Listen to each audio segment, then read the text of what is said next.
Hey guys, welcome back to vlog ni Menga. And for today's video, kakain lang ako ngayon. Lagi na lang kain ng aking content dito. So, meron tayong rice. And then, yung natira natin Paris kagabi. Sa kainin natin na 7 Evelyn Parisan, di ba? So, meron pa tayong pandesal. At syempre, di mawawala ang aking favorite na coffee.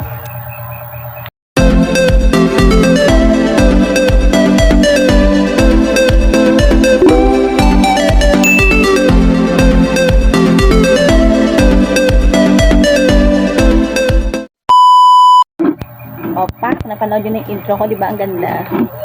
So, yun, dun nga. Kakain na tayo. Hindi meron tayo dito Paris. Siyempre, ang in-order kasi namin kagabi sa Parisan is overload Paris na kayo batok. So, napakasarap niya, guys. Kain na tayo. Kasi kumain na ako kanina. So, kakain na ulit tayo ngayon. Ano naman yung mga nila sa overload, putok batok. Ang lalaki ng laman, baboy, tsaka baka. Sarap-sarap. Ayun, so pangalawang kain natin to. So, dinayo lang namin yung Parisan na yun kasi kami kasi pinapalim namin yung video.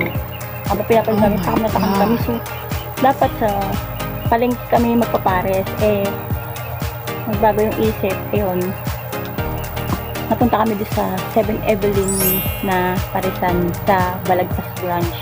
Kasi yun talaga binablog din ngayon ng mga vlogger kasi dinadayo talaga siya. So, kung gusto niyo siya puntahan, hindi siya sa malapit sa simbahan sa entrance, sa gilid lang ng simbahan ng Balagtas. Sarap ng Paris nila. Tapos dami kumakain ng haba ng pila. Magsasaga ka lang talaga kasi yung haba talaga ng pila doon. Sorry. Para siyang yung kung kilala niyo si Diwata, diba? Diwata Parisan, gano'n. Para siyang gano'n. Kagabi nga ang dami yung pila, sobra dami. Buti na lang, mabilis din yung pila niya. Pagka nagsiserve sila, mabilis din.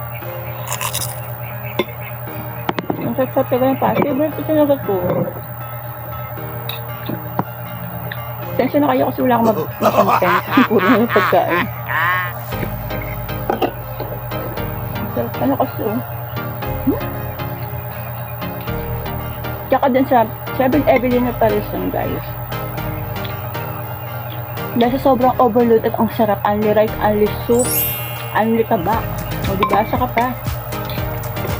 Nalalagay ko yung dyan, yung menu nila dyan, tignan nyo.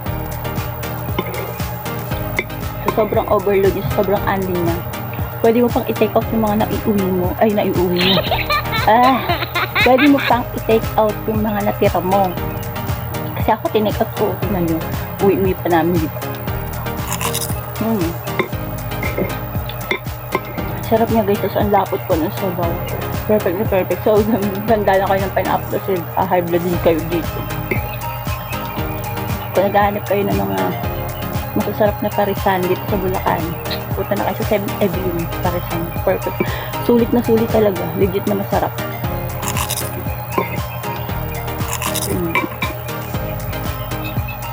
Doon ako na content Ang hirap din lahat pala mag-isip ng mga content, no? Kung ano-ano na lang.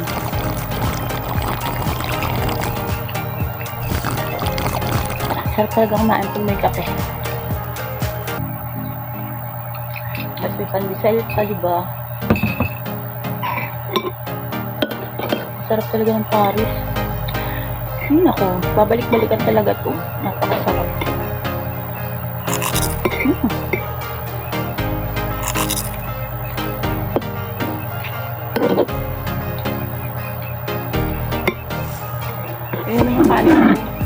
Oh my God. Sarap talaga.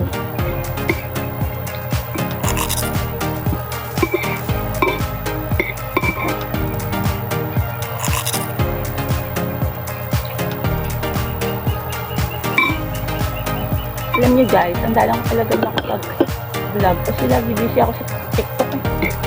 Siyempre na, kumita diba? Hindi puro paganda lang.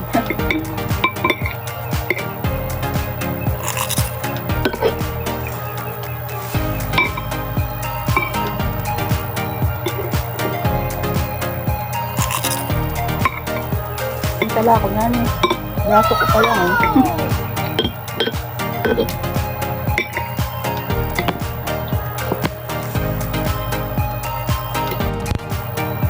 So guys, balikan ko kayo after ko kumain. Wait lang. Konting-konti na lang. So yun nga guys, tapos na tayo kumain. So, hindi talaga maka-move on din sa Paris nila guys kasi ang sarap kasi overload talaga siya as in. Sa 150 pesos mo, sold ka na. Meron din silang 220 yung putok-batok. Yun talaga, pwede mo nang i-share yun kasi ang daming laman. May chicharong bulaklak pa siya, may liempo, may mga taba-taba, di ba? Sorry, mawala yung boses ko. Yun guys, and thank you nga pala sa pala lang aking walang kwentang vlog na naman. Kasi wala talaga ako paisip na content eh, kaya sorry na agad. Pasensya na kayo. And salamat sa panonood ng video ko. Hello sa mga aking followers dyan na kukonte, baka naman magparami na kayo. Thank you for watching guys. See you on my next vlog. Bye-bye.